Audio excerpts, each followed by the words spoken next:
Greetings and salutations, everyone. I hope everyone is doing well today. Today, I have an array of terrifying encounters to share with you. Before we get into those encounters, though, a couple links. As you know, I rely on Patreon, PayPal, and my merch to help the channel to continue to grow and go. The links to Patreon and PayPal are in the description below. My merch is displayed directly under the video. Also, Dogman Frightening Encounters Volume 1, 2, and 3, the audiobook versions. They were written and researched by Tom Lyons, narrated and produced by me, Jeffrey Nadolny. Those audiobooks are available on Audible, Amazon, and iTunes, the links to which are also in the description as well. And finally, last but definitely not least, if you'd really like to help support this channel to continue to grow and go, simply subscribe, click the like button, and please leave a comment. It really does help, and it matters. And now, everyone, I have taken far too much of your time. Let's get on with today's upload, shall we? Today's first encounter. I swear that there are some forms of wolfman, dogman, werewolf, shapeshifter, whatever you want to call them, living in my home province. I've heard them, and I swear I've seen them. I grew up in a rural community where the closest kids were a 10-minute walk away. We always had wildlife living in our backyard, from bear, coyote, owl, fox, skunk, and porcupine. I was very familiar with our wildlife as my father was a hunter and taught us the sounds and tracks, and even the awful smells of the life around us. I'm 21 years old now, and I live in a large town on the outskirts of the city. I remember the first signs starting around the age of 15. I would be trying to sleep with my window open at night during the summer, and I would hear these strange howls I had never heard the likes of before, which would terrify me into slamming my window shut, closing the blinds, and locking what I could around the house. I would spend time outdoors or walking home from the bus stop and see these massive paw prints, or sometimes barefoot human prints, on the sandy gravel road. There were these moments of awful stench. My mother would always claim it was the raccoons in the compost bins again, but there was no way on earth that was the smell. I began to spend less and less time out there due to feeling watched and unsafe. I didn't know what else to do. My dad left my mom, and my stepfather was a city man who thought I was simply scared to be outside because I was a girl. There was one event 4 years ago when I was 17. We had a family friend who had a camp 40 minutes out in the middle of nowhere. And of course, being myself, I wanted to go and hang out with all my friends near my age. So we went. No cell service, no plumbing. All electricity was solar powered. Outhouse and all camp on the lake. None of my friends were there, and all the adults went down 3 camps off for drinking, and I was stuck with all the kids aged 13 and under. Free babysitting, right? Anyway, I had settled in, and I was reading a book with my flashlight while the kids were watching a movie on their tablets. What's the point of camping if you're not on your electronics?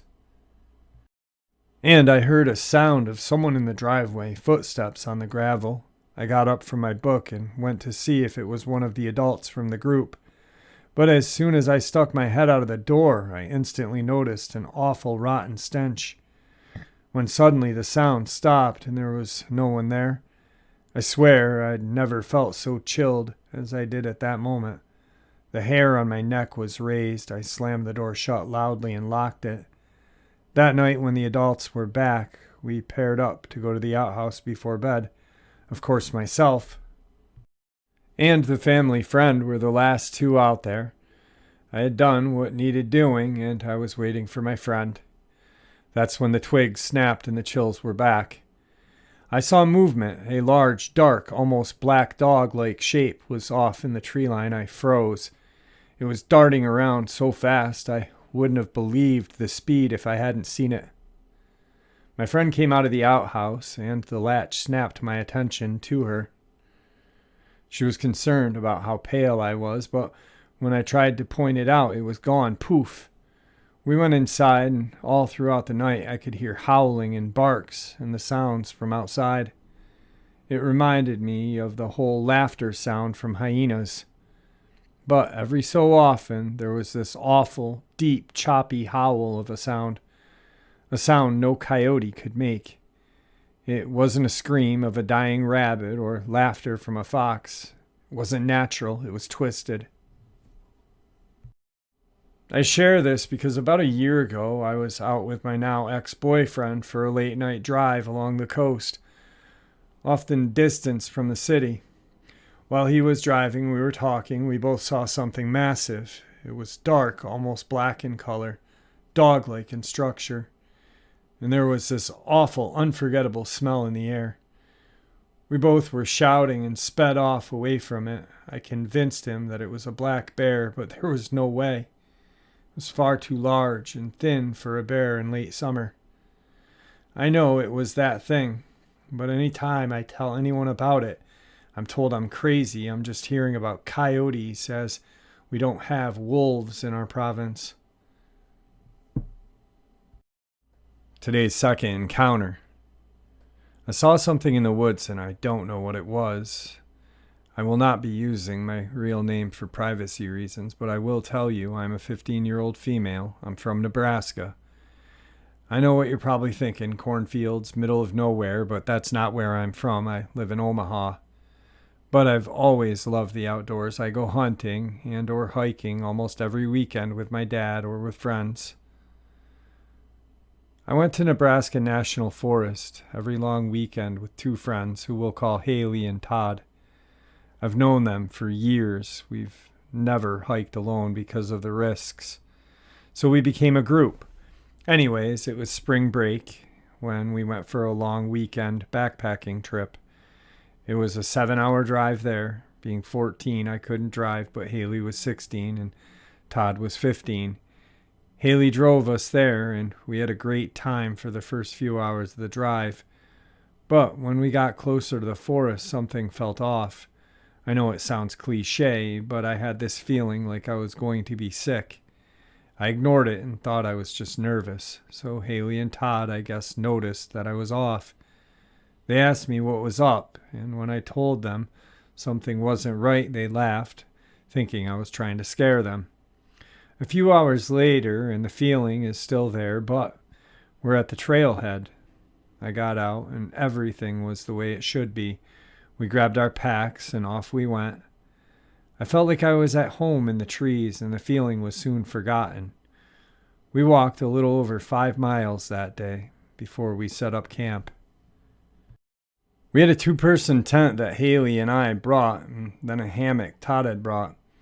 After we set up camp, we ate and were just chilling around the fire talking. There was no alcohol or any drugs. Todd began complaining about how he didn't want to sleep in his hammock. I didn't want to listen to him complain and offered to switch places. He gladly accepted. So the night went on like usual until 2 a.m. when we all got tired and went to bed. Well, everyone but me. I have an extremely bad case of insomnia, so I was just mending to the fire and chilling. Finally, I decided to get into the hammock and read, so I put the fire out, grabbed my headlamp, and got into the hammock. I noticed that something was off, but I couldn't place what it was. That's when it hit me. It was completely silent in the woods. No crickets, no animals, nothing. My skin started to crawl. I turned out my headlamp and laid down and kept silent. I wanted to try and hear some type of animal to ease my worries. And that's when I heard it. Something was dragging against the tent. I wasn't even 5 feet from the tent. It freaked me out, and I did something very stupid. I called out my friend's name. The noise stopped, and I got no answer, but this feeling of dread was something I haven't felt before or after. That's when I felt it. Something poked the hammock. It was not a soft poke. It was like a jab, and I was horrified. What the hell had just touched me, and where the hell was it? I was frozen. I also suffer from anxiety, and I felt the panic rising.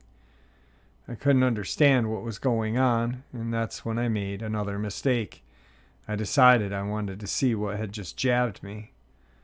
All this happened within seconds. I reached up and clicked on my headlamp, and that's when I saw it.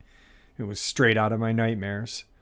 There was a creature about 4 feet above me, staring at me, kind of hunched over. I was about 3 feet off the ground, so this thing was probably 7 to 8 feet tall. It looked like a dog, but it also did not. It had the face of a wolf, but human in a way. Its eyes looked red. Ears looked like clipped pit bull ears. Its mouth pulled back into a snarl. And a hand, claw, paw thing blocked its face. I was terrified. Its teeth were huge and sharp-looking. The paws, if you could even call them that, hand, 5-finger type things with sharp, long claws that looked like they could tear me apart. I stared at this thing for what felt like hours, but it was probably only 5 seconds, and that's when I screamed bloody murder. As soon as I did this thing let out something between a scream and a howl. It was deep, and I could feel it. When I heard Todd yell, "What the hell is that?" I heard the tent opening, and that's when the creature and I finally broke eye contact. I yelled at Haley and Todd to help me. I looked back up, and this thing was climbing the friggin' tree. It was still staring at me. That's when I saw the back of it. It had the tail of a dog, grayish silver fur, a black mane down its back and hump. I took this opportunity to scramble out of the hammock. We took off without grabbing anything. I had no shoes, nothing. We made it to the car. But the whole time back, I heard something in the trees. The next day, we had the park rangers go and get our things as we were too freaked out. When they got there, everything was gone. Not even trash remained. It was as if we were never there. They blamed us, saying we were lying. We had no idea what had happened. I had no idea what I saw or why it just didn't kill me. I haven't been back in the woods for a very long time. But still, every time I close my eyes, I see that thing and hear its roar. Today's third part of the upload is going to be a subscriber kind of interview describing something that just recently happened in their backyard of Virginia. Let's get into that. All right, everybody. Tonight, I have a quick kind of update from our friend DJ out of Buchanan County, Virginia. DJ, what's up, buddy? Not a lot, man. Just sitting around, relaxing. How you been? Not too bad. Can't complain. Good stuff.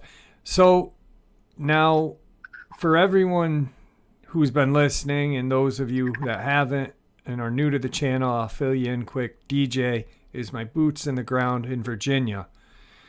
When anything in Tazewell, Buchanan, Smith, anything in that area, any news, he feeds it to me. And he's had a couple of encounters throughout his life. Just recently he shared that he's got a female with a pup on his property, and that his wife's family up on a mountain has had some issues as well about a month and a half ago, right, DJ? Yeah, correct. Yeah. Now, you had something happen the other night at your house. What all happened? I was going into the kitchen to re-up on my coffee for the night. Okay. And I was cleaning out the pot, just drinking what was left, and I went into the kitchen. And the kitchen offset to the far left has a window that looks out into the backyard, into the edge of the wood line. And as I was going and putting coffee in and turning away from the sink, I looked over, and where the light just peers out the window, right there was one staring in my blooming window. Wow. And I dropped the coffee cup. Thank God it fell in the sink. It startled me so bad because I wasn't expecting. It's just generally, you look out the window. It's just natural curiosity to make sure everything's good. And this thing's staring right through the daggone screen at me. Huh. And it wasn't the female that I'd seen before. Okay. It's a totally different color and a totally different build. So your window was open? The curtains were pulled back. You could see through the window, but no, the window itself wasn't open, thank God. Okay. Okay. All right. So what happened after that? After I calmed down and got my comeuppance back, I walked outside about 15 or 20 minutes later, and I heard something take off running through the high weeds and the saplings heading right back up into the mountain. I'm pretty sure that was it, because at the speed it was moving, it wasn't no deer. Right. And I'd had enough. I just cut drive at it. I fired behind it in the dark, just shoot where I heard the sound. I emptied the shotgun up behind it. I mean, I fired 5 rounds in less than 2 seconds, probably, firing behind it. Wow. I just had enough. That's just too much. I mean, this was not, and the look on this thing's face, it wasn't doing it to scare me or to get its kicks by having fun. This thing looked like it totally meant business, and it was not very nice at doing it either. Yeah. Wow, that's crazy. It startled me. I wonder if are you there? I'm sorry. I wonder if that's the one that I wonder if that male is the one that bred with the female on your property and is the daddy of that pup that's up there. God, I hope not. If it is, I truly hope that it takes more after its mother's side than this one. Because this beast, what I could tell from its face, I know it's definitely taller, at least 1.5 feet taller. It's got a shorter snout, and it's got a lot more flesh in the face than what the female did. And what I mean by it's wider, its head's bigger, the snout is a little bit shorter, but it's more broad and taller and longer and thicker, and it's a whole different color. It's a charcoal, like a charcoal gray. Wow, okay. Huh. Almost like a gray wolf color. And its teeth were exposed. I mean, it wasn't sneering, but you could tell it had its lower jaw cracked just enough to where you could see the canine sticking out. Right, right. And I didn't think to look. I seen it and lost my control for a second and turned away. And when I turned back, it was gone. So evidently, when I went back outside, it was hanging around. It still wasn't in the window, but it was hanging around up here on the property. I don't understand where these things keep coming through here, but like you said a long time ago, Jeff, you discovered this is a hub. This is the main hub for travel. Yeah, it's like a hot spot. They're traveling those ridges, and I think these old strip mines and old mines and mounds that are abandoned. Yeah. Yeah, and there's a lot of empty houses up through here, old shacks and barns and shanties. Perfect place for them to hide, breed, hunt, sleep. Yeah, plenty of water. You got food, everything they need, Yeah. If I can remember when I go somewhere tomorrow, I'm going to take a picture so you can get a view of the landscape from a scenic sort of look. Uh-huh. And you and your listeners will be able to see exactly what I'm talking about, of the vastness of this county. Okay, well, I will. I'll text you that because I know where you're going. There's been some issues on that same family member. Your wife's cousin or aunt had another issue, and you're going up there to figure out what happened. Yeah. Now I do know that something was spotted up there late in the evening, right at dusk, and it scared her aunt something fierce. I don't know what it was or, exactly what went on, but something was seen by her, and it plumb scared her. She won't even talk about it on the phone. I don't know if she'll talk about it, period. Yeah. But I'm going to find out from her husband. Yeah, you're a pretty persuasive guy. But these are good, these are good salt of the earth, Christian, God-fearing people. And for something to shake her up, shake her foundations of what all she's been through in her life, it has to be something that's not everyday society normal. Yeah. Well, last time when something happened, it shook her up pretty bad too. So I think you're on, I think you and I both know what's up there. And exactly. How far is that from your house?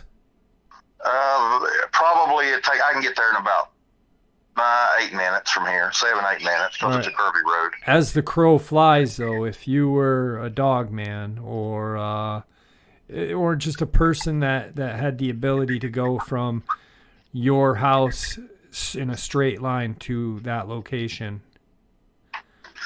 Yeah, if it's the way a crow flies, 2 minutes. Okay.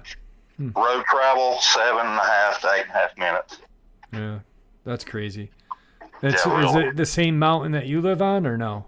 Same mountain, just further up the road. Wow. Now that trail that you have behind your house that you saw that pup and the mother run up, is that lead up there or no? No, No. no, it's on the same roadway, but no, it's a totally different area. Okay. All right. All right. Wow. Well, be safe, DJ. I mean, I know everybody here loves to hear your updates, and I appreciate all the information that you share with me, especially with the disappearances and deaths at the beginning of the year, which it seemed to slow down. So thankfully enough, they slowed down a little bit in what they were doing. Amen. I think it was with winter. It was a hard winter in that area, and I think they had no choice but to hunt the humans at that time. Right.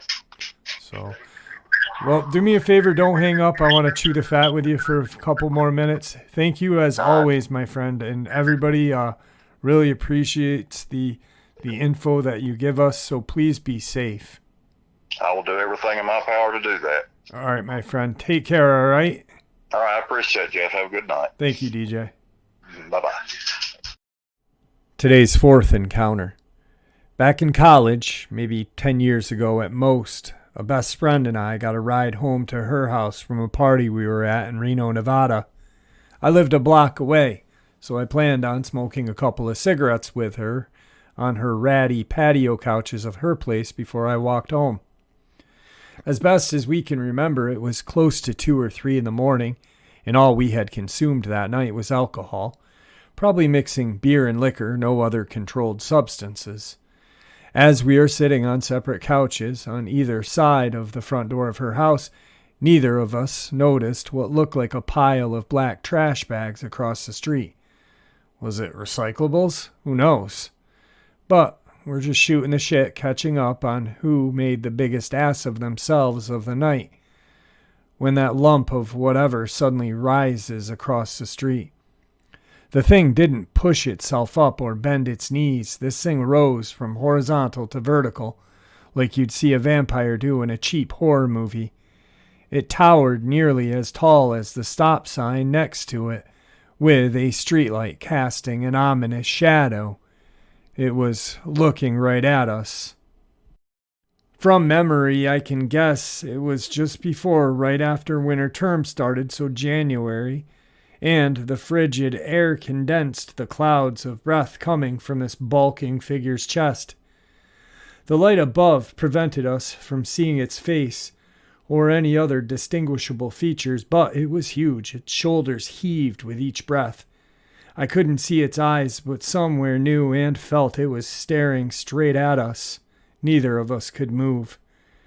I tried to whisper a warning to my friend to get up, and get inside. I can't, she rasped. We can't remember how much time passed, but we remained immobile, fearing that whoever moved first would trigger an attack. The thing just kept breathing and staring at us. I somehow got the nerve to stand up, grabbed my best friend by her wrist, and dragged both of us inside, locked the front door, and turned the lights off.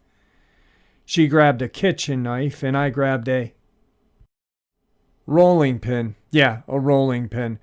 When we returned to the living room and pulled back the curtains and looked for the thing, it was still there, just staring at us, breathing and watching. We can't recall how much time passed, but eventually the thing ran across the street toward her yard. It ran back, ran in circles at the intersection, back and forth down the other street, all at the speed completely incapable for a human. Eventually it ran again at what seemed like superhuman speed down the road away from my friend's home and into the neighborhood. None of her roommates or our friends believed us at the time, and now they assume we were just stoned, which we were not, or we just wanted a story to tell at parties. But I've never heard of 2 drunk college girls hallucinating the same thing, and we both were so terrified that we slept in the same bed that night, pulling it away from the window that faced the street, knife and rolling pin in hand. My dad once told a friend this story, and he thinks we possibly saw a cryptid. Another college student later died on that street. I've wondered if it was a Dogman, Sasquatch, or some unknown cryptid. But are those known to move that fast? Tonight's final part of this upload. First off, my wife and I are both from a very rural part of Upper Peninsula of Michigan. I always used to tell people that I had to drive 50 miles one way to go to McDonald's growing up. It's the type of place where, now that I go back to, you realize how very empty it is in those spaces between the towns.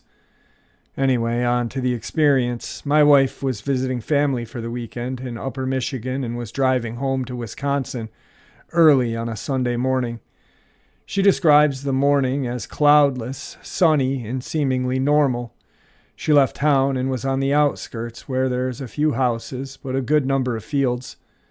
About 15 minutes into the drive, she said she saw something out of the corner of her eye in one of those small fields. She said that her first instinct before she focused on it was that it was a horse.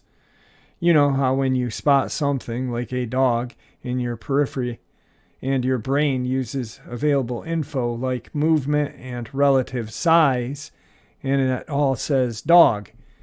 She said that's exactly what happened, but her brain said horse. When she turned to look, she said she saw an absolute gigantic white and cream-colored wolf loping along the tree line in the field next to the road. She said it was trotting along casually in the field but near the edge of the forest, and, other than the fact that it was huge, said it looked like a normal wolf.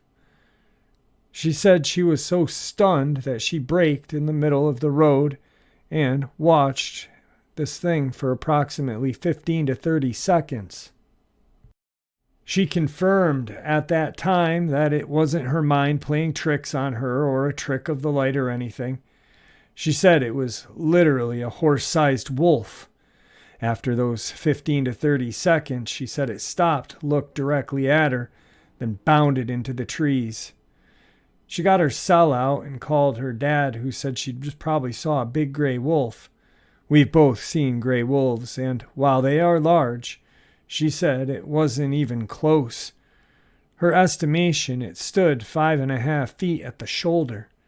For clarification purposes, I actually saw the field she was talking about. It's maybe 75 yards from the road to the tree line, if that, and there are no obstructions. Along the edge are small spruce trees interspersed with larger oak and whatnot, so there are a fair number of things for the eye to use as reference points. She said she never lost sight of it until it went into the forest. I googled giant wolf in Michigan, and this thing about dogmen came up. We didn't even know that was a thing. Wow. All right, some awesome encounters and an awesome kind of mini interview with DJ. It's always a pleasure having DJ on. And, you know, a lot of people may be like, oh, he's, talking out his ass or whatnot. But you guys who have heard him and believe him don't really know him like I do. The night this happened, he was texting me. He had called me twice. I was preoccupied with something. Actually, I was interviewing Steph at the time and couldn't talk to him until it was the next morning. He had sent me a picture of his shotgun on the table and a bunch of other texts, saying, hey, answer, I got something to tell you. This is crazy. So, yeah, and he is also, gone into the caves on 460 for us, taking pictures where a missing person was found, bone scattered, torn apart. So I truly believe DJ 100%, and I want to thank him for, putting his neck on the line to share information with us that he can. And with that, my friends, may the Great Spirit watch over all of us, and may he guide us down that path that we call life.